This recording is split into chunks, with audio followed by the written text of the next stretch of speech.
Bloque 4, capítulo de economías regionales. Vamos a hablar, mire, y esto, aunque usted sí esté en zona pampeana, aunque muchas de estas cosas también están en zona pampeana, le va a interesar.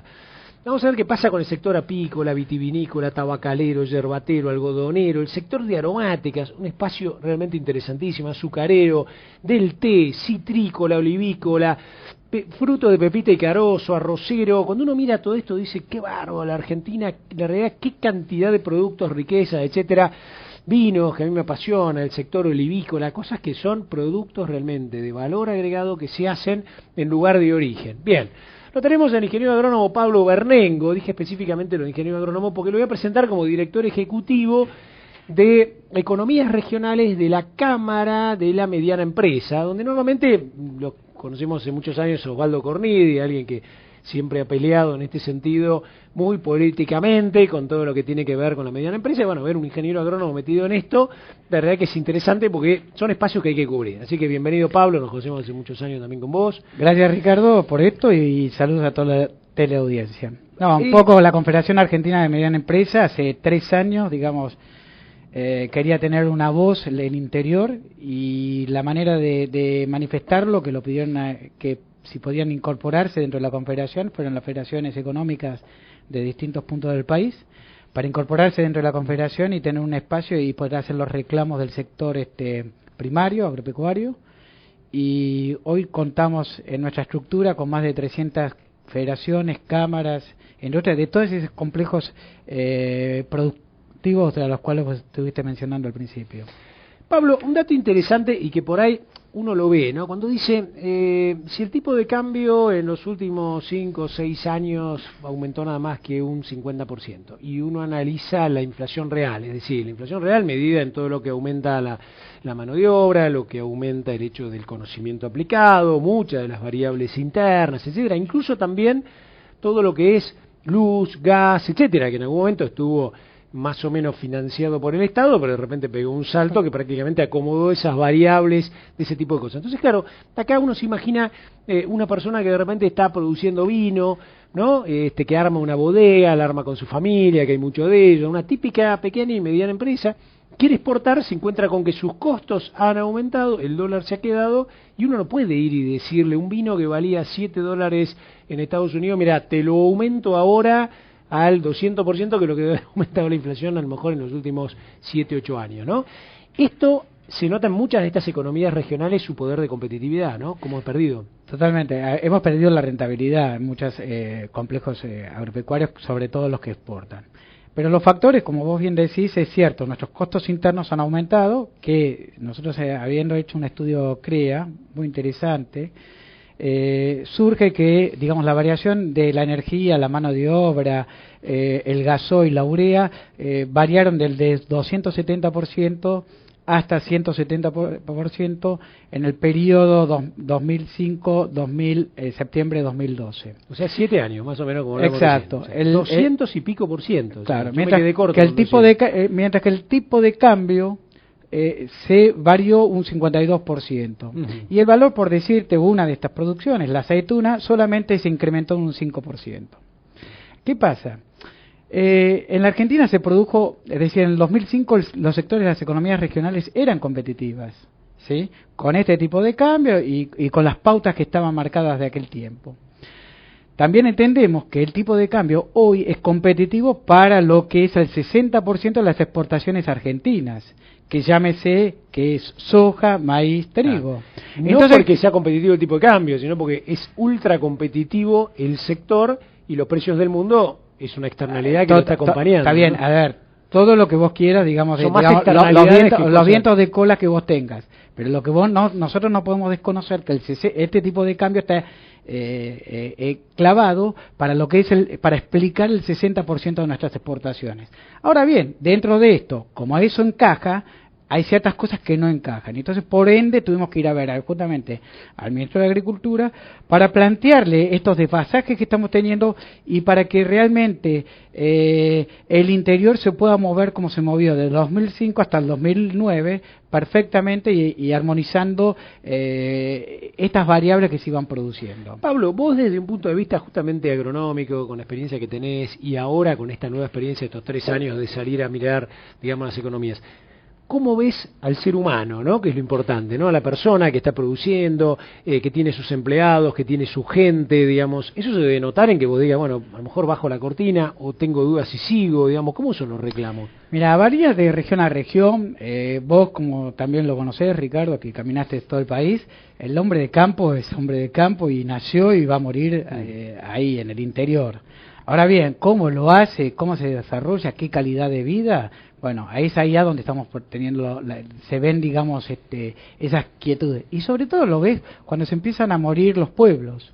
Es decir, los pueblos empiezan a achicar sus actividades. Pues no te olvides que quien produce el sector citrícola le consume gasoil, va al gomero zonal, compra el vidrio para hacerse la nueva casa o arreglar en el pueblo, la mano de obra es local.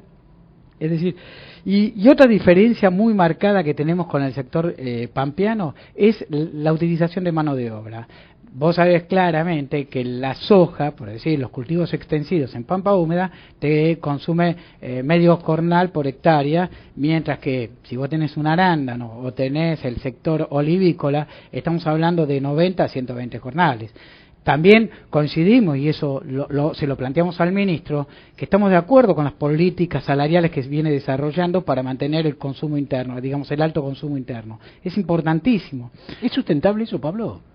Debe serlo sustentable, porque si no tenemos que decir qué tipo de política, qué queremos hacer con la gente que está en los valles calchaquíes, que están allá haciendo pimientos o están haciendo vino de montaña o manteniendo ganadería de montaña, si queremos que estén en el Gran Buenos Aires. Es decir, pero el problema es si eso es sustentable, o sea, si es que vos decís, bueno, vamos es tirando la pelota fuera durante 1 año, 2 años, hasta que eso, porque vos eso lo sostenés, pero me parece que también todo país tiene que pensar en tener exportación, que digamos esos pimientos que se hacen en Cafayate, que son espectaculares, se transformen en un producto de exportación, o se transformen en una gran cooperativa que tenga mercado interno y exportación. Ningún país es rico nada más que con su mercado interno, ¿no? Es que, Ricardo, nosotros tenemos mucho para trabajar lo que es el mercado interno. Consumo de aceite de oliva en Argentina. 250 centímetros cúbicos por habitante. Si nosotros conseguimos que solamente 10 millones de los 40 millones de argentinos elevemos a que consuman medio litro de aceite de oliva, tenemos resuelto toda la producción del aceite de oliva de que nos produce Catamarca, La Rioja, Mendoza y San Juan. Es decir, tenemos que trabajar en políticas activas en estos aspectos. Y es cierto que también tenemos otro problema. Hoy cuando salimos con nuestras cebollas o nuestros ajos al mercado de Brasil, se nos imponen barreras se nos imponen barreras y castigos que no viene atada a nuestros males que hizo el sector agropecuario. Es decir, viene por la política internacional y bueno, por otro lado, ¿no? Si vos tenés, yo digo, sí, pero se soluciona, pero a ver, la manzana que no te entró en abril al mercado de Brasil no es consumida cuando se abre en el mes de julio. No se comió esa manzana. Y es un problema para la producción de manzanas del Alto Valle. Pablo, ¿qué sensación? ¿Vos ya lo habías estado alguna vez con el ministro Jaguar, no? Sí, y en esta reunión, por supuesto que es difícil decirlo ante una cámara y queda grabado, etcétera, seguramente a lo mejor lo va a ver, pero ¿qué sensación te dio en el sentido? A mí me pareció muy bien verlo sentado, charlando, no sé si llevó sus colaboradores, etcétera, pero te dio la sensación, porque sos un tipo ejecutivo que lo escuchó, lo entendió cuando vio algo tan concreto como esta gráfica que muestra un desfasaje de competitividad enorme. ¿Vos sentiste que había un camino de solución relativamente corto o mediano plazo? Él es muy coherente, primero que nos recibió, es decir, él conoce la problemática, la tiene, nos recibió solo, es decir, nosotros fuimos acompañados por el presidente de la Unión Agrícola de Avellaneda, Brailot, con el presidente de la Cámara Regional de Salta, Eduardo Rodríguez, con Jorge Figueroa, que es presidente de la Federación de Peras y Manzanas de Río Negro y Neuquén, bueno, aparte del presidente de CAME, Raúl Robín, que es presidente de la Federación de Tucumán. Nos recibió, conoce la problemática y la entiende y sabe que estamos con un problema de competitividad. Y él está abocado a poner políticas activas, pero también, ojo, que los recursos empiecen a llegar al productor. Él entiende hoy que un productor, supongamos, ¿no?, de manzana que está cobrando 1 peso por kilo de manzana en Chacra, ¿cómo llega a góndola 14? Hay alguien que se queda con la renta y es a donde tenemos que estar analizando toda la cadena para poder saber que hay alguien que se lleva la renta injustamente. Y en eso se quiere abocar justamente el Ministerio de Agricultura. Puso todo su servicio técnico para poder empezar a trabajar con los observatorios correspondientes y poder dar cabida y soluciones puntuales. También se tiene que trabajar, y es así como digamos pretende, con las provincias. Entonces, recurso que sale de la nación hacia las provincias, señores, cuentas claras, señores gobernadores, cuentas claras, rindan y sacamos la segunda partida. Basta de que salgan partidas por partidas sin su correspondiente rendición. Bueno, en realidad deberían ir a los ministerios de Agricultura, deberían ir a los ministerios de la Producción. Bueno, pero ¿sabes qué? No ha pasado eso, Ricardo. La verdad de la historia no ha pasado. Nosotros desde CAM estamos impulsando y estamos tocando los timbres en cada uno de los ministerios de producción, porque muchas veces, sí, la partida salió hace año y medio y no llega al punto justo que es una bodega comunitaria o una media sombra o lo que fuese. Suponete, la semana pasada la gente de CAME, la Federación Citrícola de Entre Ríos, estuvo acompañando al gobernador y al ministro de Producción entregando los subsidios por las heladas que... O suponete, la partida que salió para lo que fue la poda de frutales, que había sido en el mes de abril, todavía en la provincia de Río Negro no las entregó.